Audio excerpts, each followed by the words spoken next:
Hello everyone. So in last week I shared two videos with you where I had discussed my journey of two attempts at prelims. The first and second attempt, the mistakes that I committed and the learnings that you all can have from my mistakes. So in today's video, continuing with the same, I am going to discuss about my third attempt at UPSC prelims and the mistakes that I committed and the learnings that you all can have. First of all, when I was giving my first two attempts at prelims, UPSC prelims, my parents were not that concerned about me failing in the exam. But after my second failed attempt, then they decided that they are going to do everything to provide me a good study space. Earlier what used to happen is कि family में या फिर relatives में कुछ भी ऐसा चल रहा होता जो मतलब जिससे आप मेंटली डिस्टर्ब हो सकते हो जिसे सुन के, they used to discuss everything with me. But after that they decided that they are not going to discuss anything of that sort with me. So यहाँ से एक complete separation होता है from me and my home. तो उसके बाद when I used to go to library and when I used to come back to my home, तो वो कुछ भी ऐसा डिस्कस नहीं करते थे जिससे मैं मेंटली डिस्टर्ब हूँ या फिर मेरी स्टडी हैम्पर हो. तो it was all happy moments. Then they started sharing with me. Then उसके बाद I pursued the graduation in science. So after my second failed attempt, I thought I should pursue masters in economics to have some extra benefits. तो masters मैंने economics के लिए try किया and I got admitted to a local university there where the state in the state that I reside. Then जो पहले 2 दिन थे उसमें से day 1 went very well. Second day पे a class was conducted there. तो teacher ने मुझसे 2-3 क्वेश्चंस पूछे और मैंने उनका जो रिप्लाई दिया तो सर को इतना पसंद आया.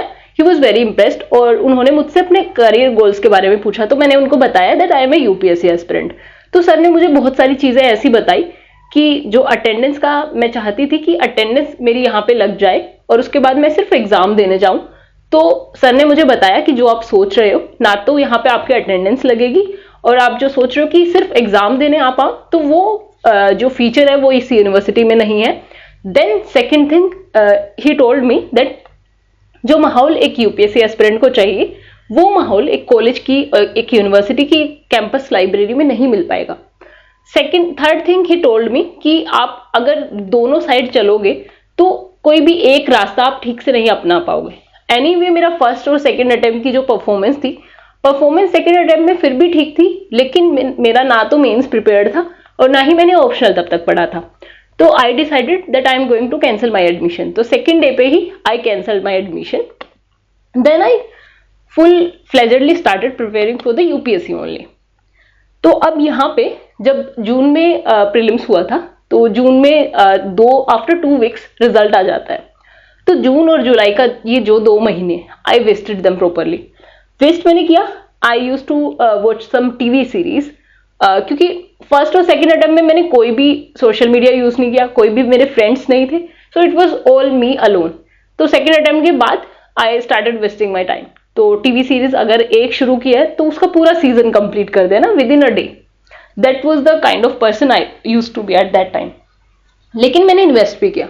इन्वेस्ट कैसे किया? I use to write and then I analyze myself कि प्रीलिम्स में 10 से 12 मार्क्स का डिफरेंस है मेरी सेकेंड अटेम्प्ट की परफॉर्मेंस में और जो मुझे इंप्रूव करना है 10 से 12 मार्क्स का मुझे इंप्रूवमेंट चाहिए. तो अक्टूबर 2022 में जब मैंने एनालाइज किया खुद को प्रॉपरली और इस बीच में ये जो जुलाई, अगस्त, सितंबर, अक्टूबर ये 2-3 महीने I was very disturbed. I used to start preparing for mains. I started preparing for mains. तो मेंस में जब मैंने ऑप्शनल की बुक्स उठाई तो सबसे पहले मैंने कुछ क्लास नोट्स जो बताए जाते हैं कि महापात्र सर के और जो उपेंद्र सर के नोट्स मैंने वो मार्केट से मंगवाए. I started studying them. ठीक है. उसके बाद ये आप समझ सकते हो ये सबसे पहली गलती थी मेरी, सबसे बड़ी गलती कि जो पर्सन 2 अटेम्प्ट वो प्रीलिम्स में दे चुका है और वो 2 अटेम्प्ट में फेल होने के बाद वो ऑप्शनल पढ़ना शुरू कर रहा है. इवन इफ मेरा अगर सेकेंड अटेम्प्ट में प्रीलिम्स हो भी जाता तो मेंस का क्या? तो मेंस में भी कि मैं मेंस में अटक जाते वहां पे, राइट. तो यहां से मैंने ऑप्शनल फर्स्ट टाइम पढ़ना शुरू किया after giving 2 attempts at UPSC.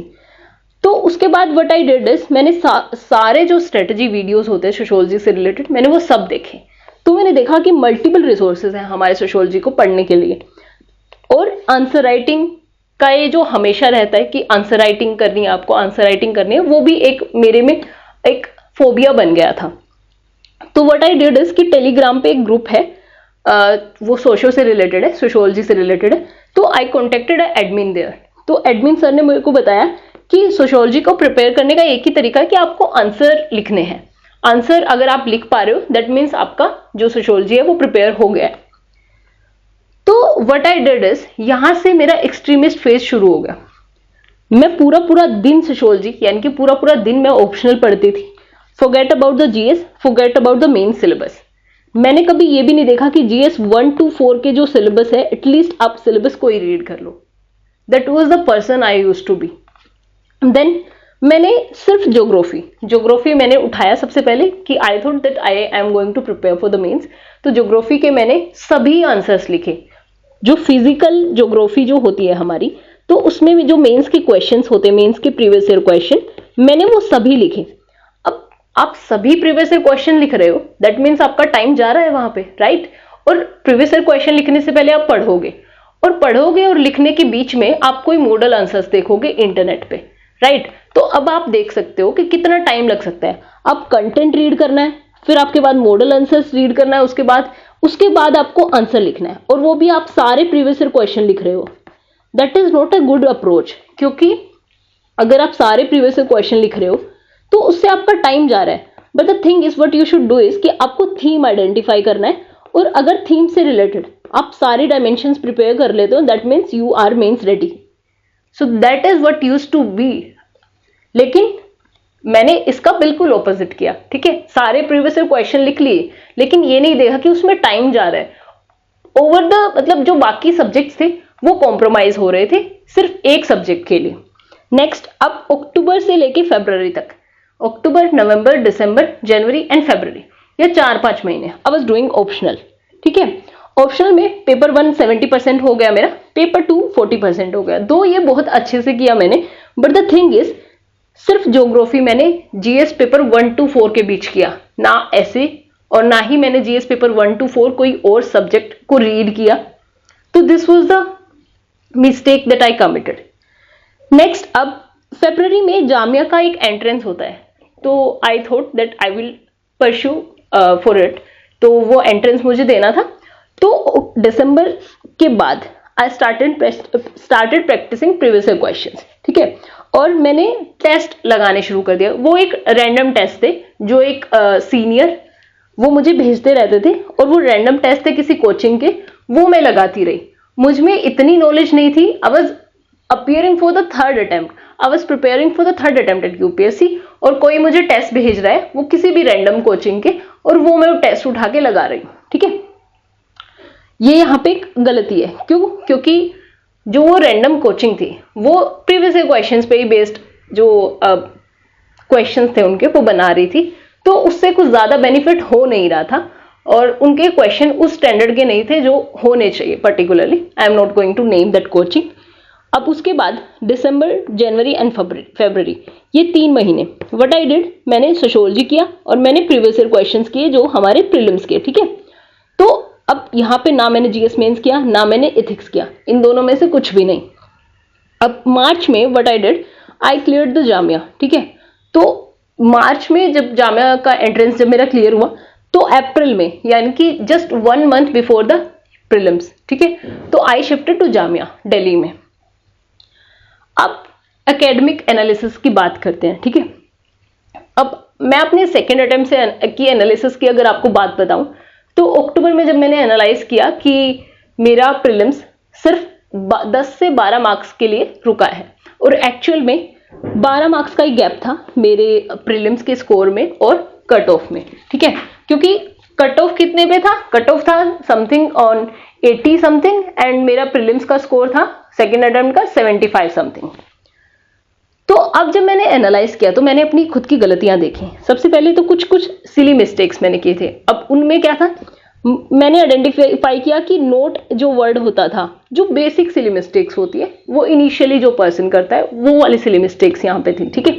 उसके बाद प्रीवियस ईयर क्वेश्चन मैंने बिल्कुल एनालाइज नहीं किए थे, ठीक है, और मॉक्स मैंने बिल्कुल नहीं किए थे, और रिवीजन ठीक से नहीं किया था, और हैप्पीजार्ड स्टडी मेरी चल रही थी सेकेंड अटेम्प्ट के टाइम पे। अब देखो सबसे बड़ी गलती यहाँ पे है, यहाँ पे कि टिल फरवरी 2023 मैं मेंस के लिए प्रिपेयर कर रही थी। मेंस का मैंने बताया क्या किया, मैंने सिर्फ ऑप्शनल प्रिपेयर किया, और मैंने मेंस में बाकी सब्जेक्ट्स में सिर्फ ज्योग्राफी को पता नहीं क्यों इतना प्रायोरिटाइज किया। अब देखो, जिस पर्सन का पहले 2 बार प्रीलिम्स क्लियर नहीं हुआ है, ठीक है, और वो पर्सन फरवरी तक मेंस पढ़ रहा है, can you think about it? This is not a good idea. Though I had solved all of the previous year question, मैंने प्रीवियस ईयर क्वेश्चन को अच्छे से एनालाइज किया था, लेकिन फिर भी it was not a good approach कि आप फरवरी तक सिर्फ अपना ये जो मेंस का है वही प्रिपेयर कर रहे हो। नेक्स्ट मार्च 2023 में जब मेरा जामिया क्लियर हुआ, तो उसके लिए भी मैंने सिर्फ सिलेबस को पढ़ा, वो भी एक हैप्पीजार्ड मैनर में, ठीक है। तो बस मैं जामिया के लिए क्यों पढ़ रही थी, क्योंकि मुझे जामिया के लिए इसलिए पढ़ना था क्योंकि मुझे दिल्ली आना था, और जामिया एक अच्छा स्पेस प्रोवाइड करवाता है फॉर द एस्पिरेंट्स, तो that way I studied for Jamia. तो अप्रैल और मई में, अब जब अप्रैल से मई सिर्फ 1 महीना था मेरे पास, ठीक है, तो इसमें व्हाट आई डिड इज, मैंने जब देखो फर्स्ट अटेम्प्ट में क्या गलती की, फर्स्ट अटेम्प्ट में ना मैंने प्रीवियस ईयर क्वेश्चन किए, ना मैंने मॉक्स लगाए, ठीक है, सिर्फ सिलेबस किया, वो भी हाफ, ठीक है। अब सेकेंड अटेम्प्ट में व्हाट आई डिड इज, मैंने सिलेबस पे ज्यादा ध्यान दिया, प्रीवियस ईयर क्वेश्चन को नेग्लेक्ट किया, मॉक्स को नेग्लेक्ट किया। अब थर्ड अटेम्प्ट में what I did again, third attempt में मॉक्स पे ध्यान दिया, प्रीवियस ईयर क्वेश्चन पे ध्यान दिया, ठीक है। लेकिन यहां पे मैंने फिर से एक गलती करी, मैंने सिलेबस को प्रायोरिटाइज नहीं किया, मैंने रिवीजन को प्रायोरिटाइज नहीं किया, ठीक है। अब नेक्स्ट, अब जो प्रीवियस ईयर क्वेश्चन है, प्रीवियस ईयर क्वेश्चन को एक टेस्ट की तरह अटेम्प्ट करना तभी चाहिए आपको जब आपको उनके आंसर्स नहीं पता है। इन केस अगर आपको प्रीलिम्स के क्वेश्चंस के आंसर्स पता है, या तो आप जब पढ़ते रहते हो तो जो भी आप मटेरियल पढ़ रहे हो वहां पे प्रीवियस ईयर क्वेश्चन इन्वॉल्व होते हैं, तो एनीवे आपको आंसर्स पता चल जाते हैं। अगर प्रीवियस ईयर क्वेश्चन को अटेम्प्ट करके आपको 120 प्लस स्कोर आ रहा है, तो उससे जो फेक कॉन्फिडेंस लेते हो ना आप, दैट इज वेरी रॉन्ग। ये मेरे साथ हुआ है। मैंने क्या किया कि मैं प्रीलिम्स के जो प्रीवियस ईयर क्वेश्चन थे 2013 टू 2022 मैंने सारे लगाए, and what I was doing is 120 plus score जा रहा था, तो आई वाज वेरी कॉन्फिडेंट कि इस बार तो प्रीलिम्स निकल जाएगा, ठीक है। अब ये एक गलती थी। अब सिलेबस की अगर हम बात करें तो polity I was ready with, history के लिए what I did, class notes और कुछ हैंडआउट्स जो कोचिंग्स के होते हैं, वो कुछ हैंडआउट्स मैंने रीड किए थे, पर वो एक कॉम्प्रिहेंसिव स्ट्रेटजी नहीं थी। क्योंकि देखो हिस्ट्री के लिए आपको एक तो ल्यूशन पढ़ना चाहिए, ठीक है, और हिस्ट्री के फैक्चुअल क्वेश्चन जो आते हैं उसके लिए कॉम्प्रिहेंसिव अंडरस्टैंडिंग के लिए आपको जो एनसीईआरटीज होती हैं वो एटलीस्ट सारी एनसीईआरटीज पढ़ लेनी चाहिए, ठीक है।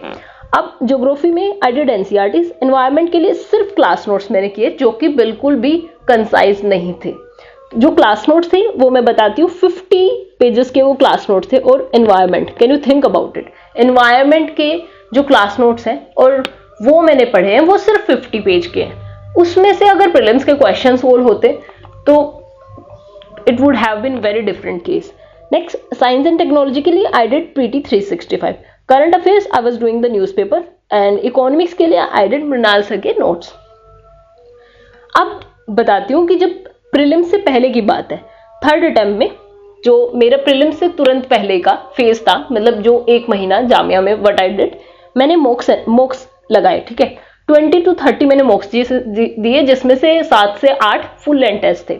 अब एफएलटीज में जो फोरम के आते हैं, फोरम के एफएलटीज आते हैं, तो उनमें I was scoring 74, somewhat I was scoring 82, that was the score in the मॉक्स, ठीक है। अब प्रीवियस ईयर क्वेश्चन मैंने एनालाइज किए 2013 से 2022, लेकिन मैंने आपको बताया मैंने कैसे, मैंने टेस्ट की तरह इनको अटेम्प्ट किया, और उसमें जब वो 100 प्लस मार्क्स मुझे आ रहे थे तो ये एक फेक कॉन्फिडेंस मेरे को दे रहा था, क्योंकि एनालाइज करने का ठीक से तरीका मुझे अभी तक नहीं पता था।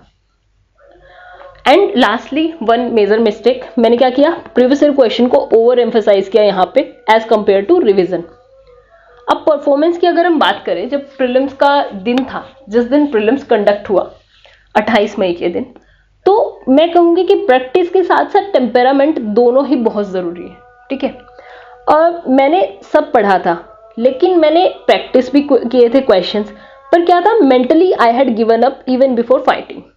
अब जब मैं एग्जाम में जा रही थी, वो मेंटल स्टेट क्या थी वो मैं बाद में उसका जिक्र करूंगी कभी, लेकिन थर्ड अटेम्प्ट से पहले ही आई वाज थिंकिंग कि अब ये मेरा अटेम्प्ट लास्ट होगा, अब इससे आगे मैं नहीं यहाँ पे दे सकती, क्योंकि मेरे को कोई प्लान बी जॉब के लिए प्रिपेयर करना होगा after giving my third attempt, अगर इनकेस थर्ड अटेम्प्ट में नहीं होता है क्वालिफाई यूपीएससी। तो mentally I was not ready to for the attempt, still I sit in the attempt, और उस मेंटल प्रेशर में तो वो क्या हुआ आगे मैं बताती हूँ। नेक्स्ट, अब यहाँ पे 2023 का जब पेपर आपने देखा होगा तो it was a very different pattern, ठीक है, वो कंप्लीट ओवरहोल था, ठीक है। अब उसमें क्या था कि जैसे ही मैं एग्जाम में बैठी और जैसे ही मैंने क्वेश्चन पेपर को देखा, I had a very severe headache. क्यों? क्योंकि मैंने सोचा ये मेरा थर्ड अटेम्प्ट है और ये भी मेरे हाथ से निकल गया। मैंने एग्जाम को देखते ही इतना टफ मान लिया कि I was not able to perform well. जो क्वेश्चंस मुझे आते थे मैं वो भी गलत करके आई। अब 5 क्वेश्चंस ऐसे थे जो कोई भी गलत नहीं करेगा। अब उनमें से ये क्वेश्चन कौन कौन से थे मैं बताती हूँ। अब एक बहुत बेसिक क्वेश्चन आता है, जो हिस्ट्री के हमारे एक्ट्स होते हैं ना, वो पॉलिटी में भी होते हैं। अब एक गवर्नर जनरल से रिलेटेड क्वेश्चन था, वो क्वेश्चन भी मैंने गलत कर दिया था। उस टाइप के क्वेश्चन मैं इस पेपर में गलत करके आई थी। क्यों? क्योंकि टेम्पेरामेंट नहीं था। हैविंग ए काम टेम्पेरामेंट इज वेरी नेसेसरी। तो प्रीलिम्स की मेरी परफॉर्मेंस क्या थी? I scored nearly 55। 55 क्यों लिखा है मैंने? क्योंकि 55 पॉइंट समथिंग मेरा स्कोर था प्रीलिम्स में, और कट ऑफ कितने पे था? 74.75 फॉर द ओबीसी।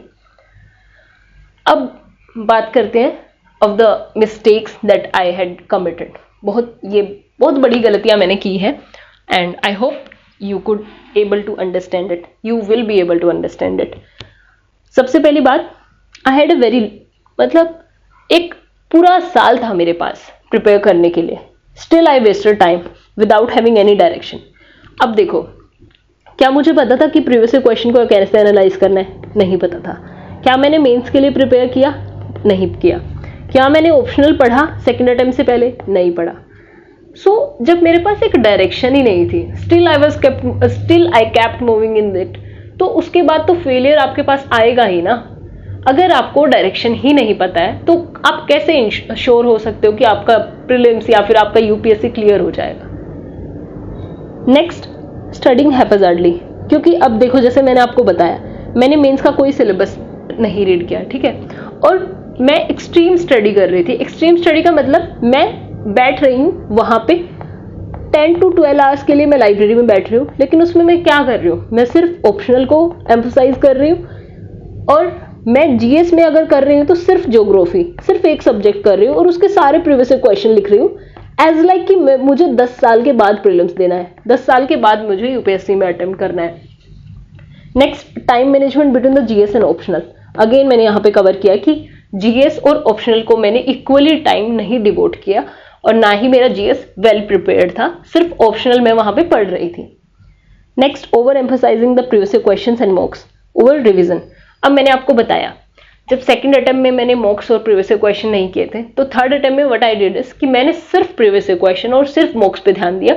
यहाँ पे रिवीजन में कमी रही, क्योंकि मैं सिर्फ मॉक्स से रिवाइज करने की कोशिश करती थी और उससे नहीं हो पाता है। Next, directionless. अब जब मुझे पता था कि मेरे पास एक डायरेक्शन नहीं है, मेरी राइट डायरेक्शन नहीं है, and to be very honest, उस टाइम आपको पता भी नहीं होता, जब आप फेज में होते हो आपको पता नहीं होता कि राइट डायरेक्शन क्या है। Over a period of time जब आप गलतियां कर लेते हो, उसके बाद आपको समझ आता है कि आपने ये गलती की है और वो एक तरीका नहीं था प्रिपेयर करने का। तो what I would have done is, मैं किसी मेंटर से मिल सकती थी, पर being in my home town away from the Delhi, तो कोई आइडिया ही नहीं था कि कैसे करना है, और मेरे आसपास कोई यूपीएससी एस्पिरेंट था भी नहीं। Next, mental pressure. अब ये देखो, मैंने फर्स्ट अटेम्प्ट और सेकंड अटेम्प्ट के बारे में बताया कि फैमिली की तरफ से थोड़ा प्रेशर था मुझ पे, लेकिन जो मेरा ये थर्ड अटेम्प्ट था, यहाँ पे एक सेल्फ मेड प्रेशर था, मुझ पे खुद से एक प्रेशर था कि ये थर्ड अटेम्प्ट है, लास्ट अटेम्प्ट होगा, उसके बाद मुझे प्लान बी के लिए एनीवे प्रिपेयर करना होगा। तो बहुत सारी चीजें मेरे दिमाग में चल रही थी उस टाइम पे। देन लाइफ टेस्टर में सम अदर वेज, ये किसी और दिन इसके बारे में बात करेंगे, क्योंकि मुझे नहीं लगता कि इतना पर्सनल हमें जाना चाहिए डिटेल्स में. Next, I was not able to handle myself in extremely odd circumstances.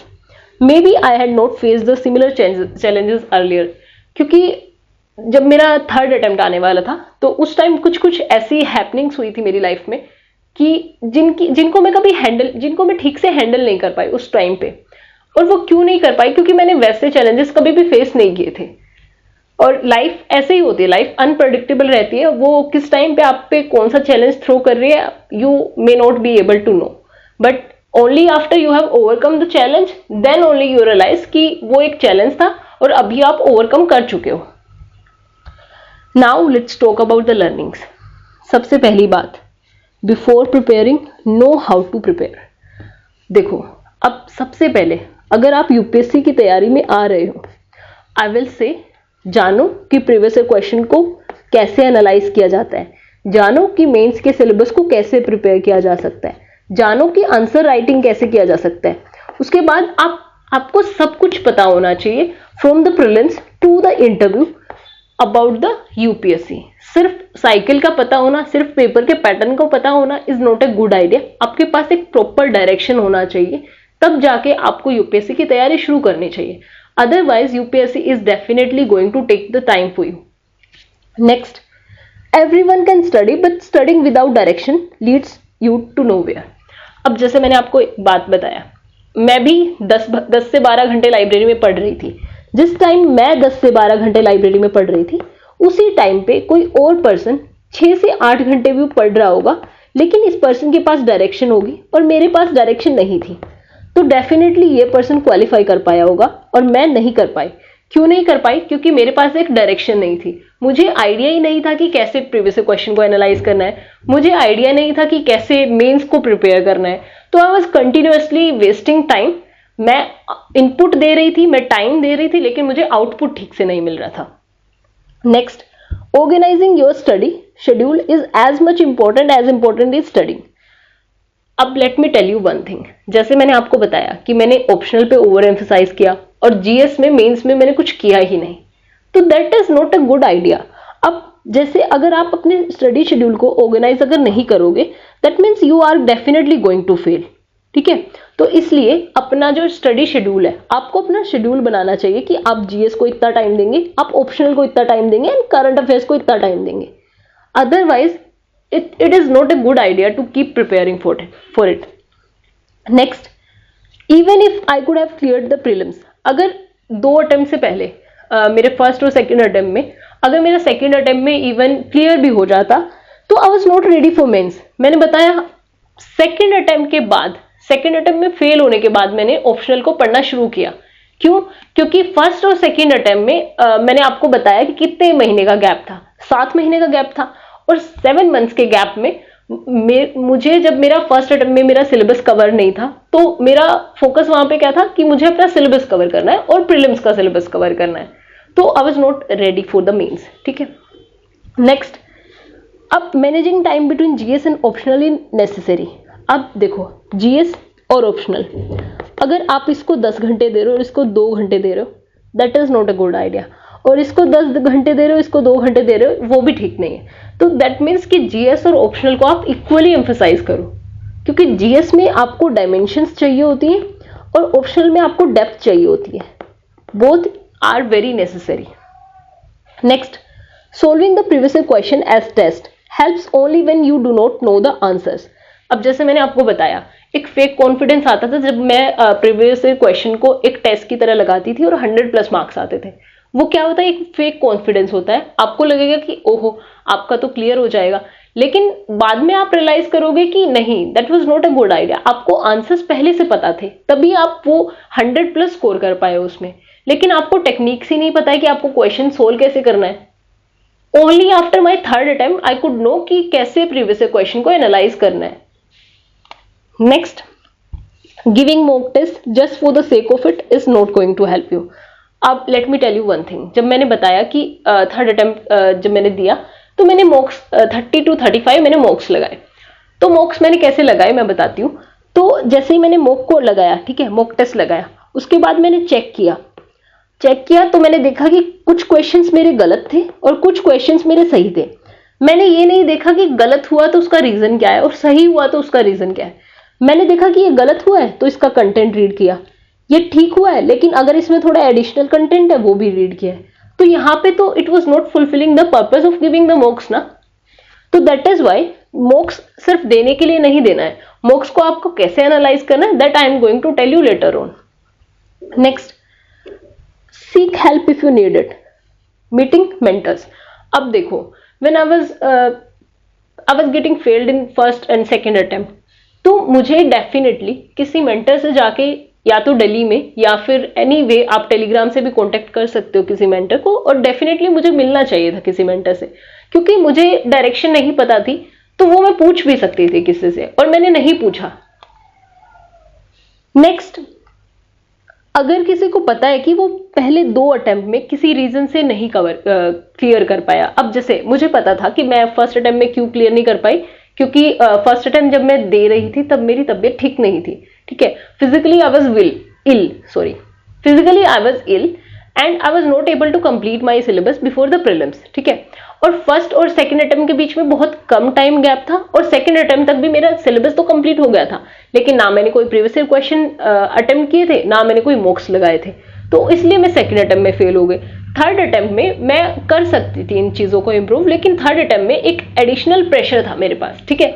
Additional pressure क्यों था? क्योंकि मुझे सिर्फ ये दिखाई दे रहा था कि पहले 2 अटेम्प्ट में मेरा क्लियर नहीं हो पाया, लेकिन मैंने ये नहीं देखा कि क्यों नहीं क्लियर हो पाया। लेकिन एक वो मेंटल बर्डन जो था वो हमेशा मेरे साथ रहा। क्यों? क्योंकि मैं सिर्फ कंटिन्यूसली ये सोचती रहती थी कि 2 अटेम्प्ट में मेरा क्लियर नहीं हुआ, विदाउट नोइंग द रीजन कि क्यों नहीं हुआ। Next, life is very unpredictable. क्यों? क्योंकि कभी कभी ऐसा होता है, आपके साथ ऐसी चीजें हो जाती है कि बहुत स्टूपिड लोग आपको मिलते हैं और वो आपके माइंड को बहुत बुरी तरह से इम्पैक्ट कर देते हैं, ठीक है। Maybe you can have a bad conversation with someone, और someone is doing some different things to you, ठीक है। तो और बहुत सारे लाइफ के अनप्रिडिक्टेबल मूवमेंट्स होते हैं जिनको आप कभी जिनके बारे में आप जितना सोचेंगे उतना आपका ही टाइम और आपकी जो मेंटल एनर्जी है वो दोनों खराब होंगी, और आपकी मेंटल हेल्थ खराब होगी और आप एग्जॉस्ट फील करोगे। एनीवे, अगर आप प्रिपेयर कर रहे हो तो I will say stay away from these kind of people. Next, do not torture yourself if some things are not under your control. अब जैसे मैंने आपको बताया कि family situations my parents used to discuss with me, तो third attempt में जब मैं आई तो I asked them to not share anything with me that can hamper my study and that can disturb me mentally. Next, mindset and actions both should be in sync.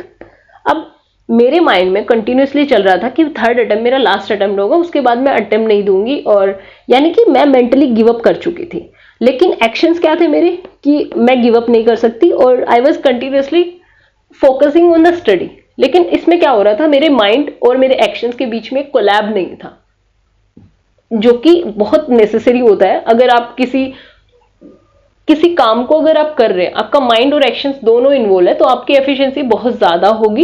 लेकिन in case अगर आपका mind और actions दोनों different है तो आपकी efficiency normal से बहुत कम होगी। नेक्स्ट, प्रैक्टिस मेंटेनिंग काम during those 2 hours of exam.